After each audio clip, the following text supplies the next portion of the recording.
Let's make delicious Puerto Rican carne guisada. This is one of my most popular recipes on the blog, and once you try it, you're gonna know exactly why. So here is an overview of the ingredients.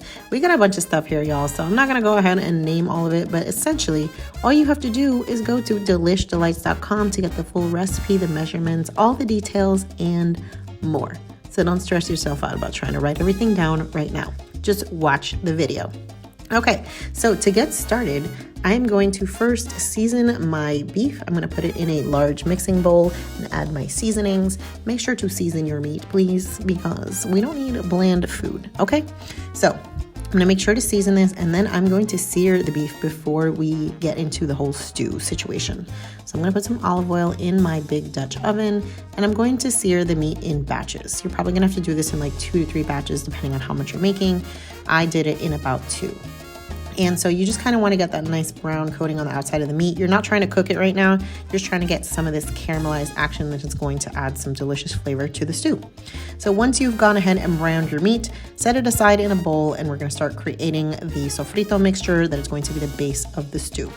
So I've added some chopped onions, sofrito, tomato paste into the pan. I'm going to stir this up and season it with some sazon and some red wine. Use your favorite red wine. If it's not good to drink, it's not good to cook with. Now I'm gonna make sure to stir this up and then add my additional seasonings. This is some dried oregano, some bay leaves, some chicken broth, and this is gonna be the stew that your meat cooks in. I'm gonna season this with some beef bouillon cubes. You can also use chicken bouillon if that's all you have. Now I'm gonna add some fresh garlic, and this is my favorite new toy in the kitchen. It's like a little grating plate. Super fabulous. If you want one, let me know in the episode description and I will send you the link.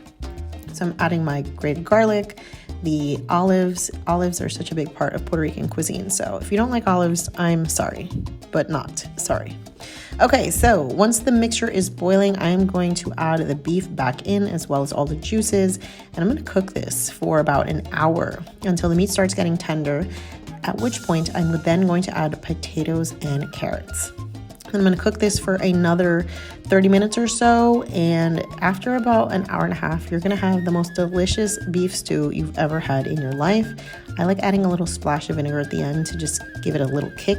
It helps cut the richness, and then I'm going to season it to taste with some powdered chicken bouillon, or you can just use salt.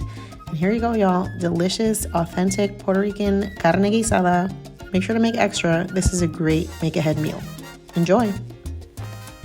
Thanks for watching. For the full recipe, as well as the ability to join our email list, go to DelishD'Lites.com. That's DLITES.